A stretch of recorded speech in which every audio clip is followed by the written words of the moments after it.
Welcome back, everybody. My name is Tucker, and in today's video, we're talking about the Sacramento Kings. And the big news of the day yesterday was the fact that the Kings decided not to match the offer sheet that Bogdan Bogdanovic signed with the Atlanta Hawks, which is 4 years and $72 million. There's some more details in there that make it a little bit more interesting of a contract, but for the most part, that's the big headline here.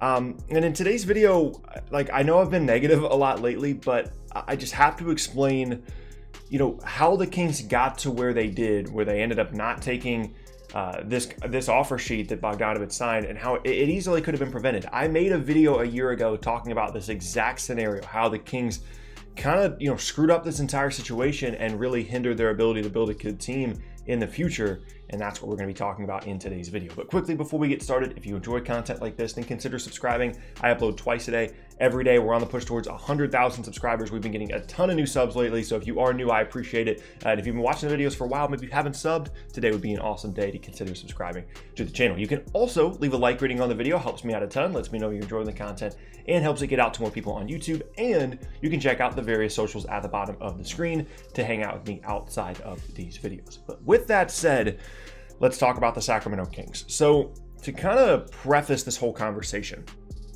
I'm going to take you guys back a bit to a video that I made last year during the 2019 offseason, an offseason in which the Kings spent a lot of money on players not named Buddy Hield, De'Aaron Fox, Bogdan Bogdanovic, or Marvin Bagley. Clearly the core four players for this team.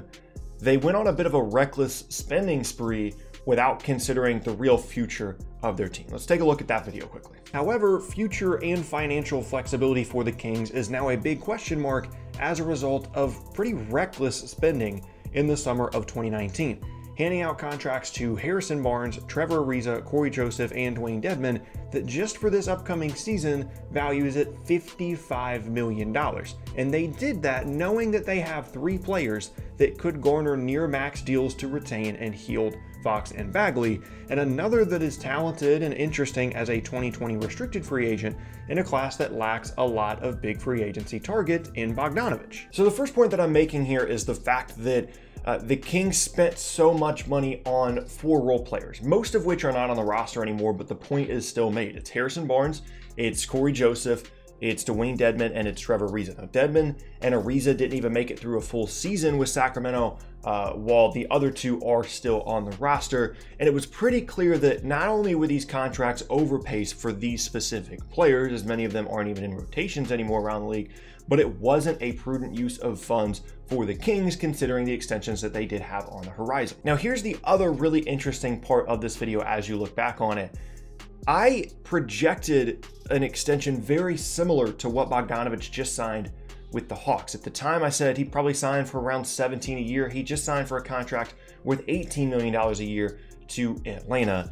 So it's not like they couldn't have seen these types of things coming, yet they decided to spend their money anyway. Now, you might also say that they'll be fine because the cap will continue to rise, which is true, and maybe that's what they were thinking, but you really can't count on that kind of stuff. And again, here we have an example of something that I talked about last offseason that unfortunately ended up coming true, and that is that the Kings apparently, or at least it seemed like they could have been anticipating that the cap was going to continue to rise, and that was one of the reasons why they were so reckless with their spending in that particular offseason. But as we've now found out, with the fact that the league revenues are now significantly lower than anybody had anticipated, that is no longer the case and could have been part of the reason why they did let Bogdanovic walk. Now, there is one caveat here that kind of makes the case for the Kings not matching this offer sheet, but it's probably the only positive thing I'm going to say about them for the entire video.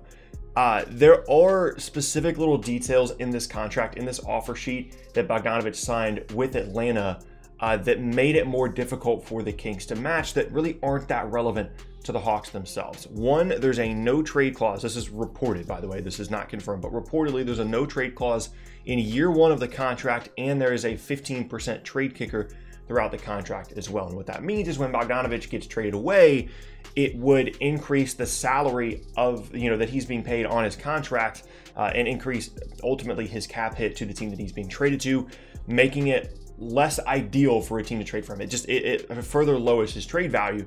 And the reason that's in there is because the mindset, as soon as Bogdanovic signed that offer sheet, pretty much everybody was assuming that the Kings would match it. simply because they would have the opportunity to then just trade Bogdanovic down the line. And there's no point in losing him for nothing. You might as well get some kind of assets out of him, whether it's immediate or not. At least you're doing something to help yourselves here.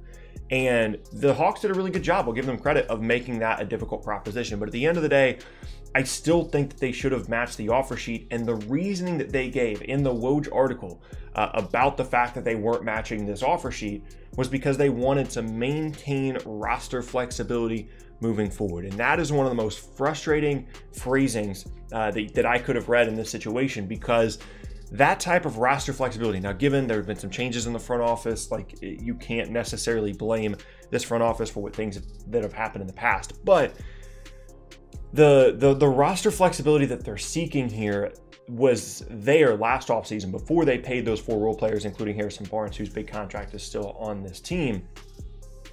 They didn't have to make those moves. They didn't have to sign those contracts, and they would have had the roster flexibility that they're seeking even while re-signing Bogdanovic this offseason if they'd never given out those big contracts in the first place. So it's just a really frustrating situation, because Sacramento at the end of last year was in a position where they could actually do some really good basketball things there with the Kings. They had a young player, De'Aaron Fox, that looks like a future All-NBA guy.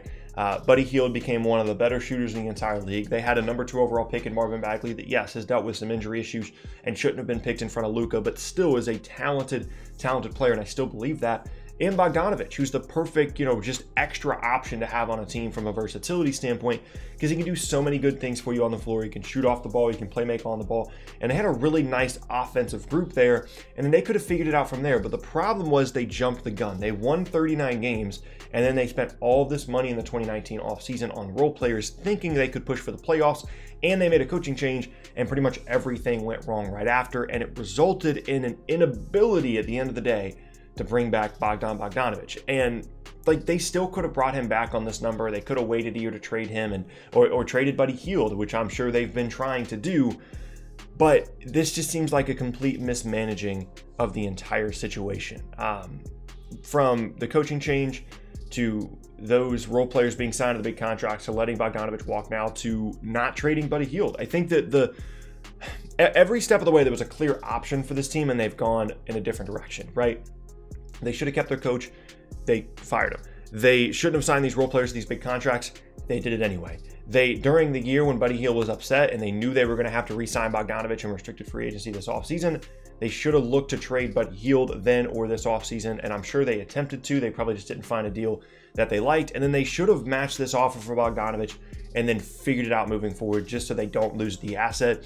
And every step of the way, they've messed it up. So now you're looking at a team that has De'Aaron Fox on a big extension, which is great. And I still think De'Aaron Fox is a really good player. But outside of that, there are question marks with Bagley, given his health. Again, I still think he's really talented, but he's got to get healthy and stay on the floor. You don't know if Hield wants to be there, and you just lost Bogdanovic for nothing. And the future does not look bright there for Sacramento. Like, there are a lot of teams that are going to convince themselves that they have a chance to make the playoffs next year in the West, and I'm sure the Kings are telling themselves that right now. But at the end of the day, I don't love the situation there. Now, yes, they did end up getting a guy in Halliburton in the draft that they really liked. They were surprised that he dropped to them where he did, and that was one of their reasonings for letting Bogdanovic walk. But one, that doesn't make up for the assets lost by losing Bogdanovic, and two, that feels like a after-the-fact statement of like, oh, well, at least we have this guy, we're going to be fine, rather than being proactive in the past and understanding and having some foresight of where things were going to go this offseason, given what extensions they were going to need to give out. So at the end of the day, I know there's been some changes in the front office, but as a franchise, I'm frustrated with Sacramento today, and I wish that they would have really looked at the bigger picture last offseason rather than just jumping the gun on all these role player guys, because ultimately it's definitely a significant setback to lose Bogdanovic the way that they have. But that is going to be the end of today's video, and I thank you all very much for watching. I'm going to do the other side of this later today. I'm going to be talking about the Atlanta Hawks, what the Bogdanovic signing means for them in a video later today if you guys want to check that out. But that is, as I said, going to be the end of today's video. Once again, my name is Tucker. If you missed any of my previous videos, then be sure to check out the boxes on screen. Hope you guys have an awesome rest of your day, and I will see you all next time.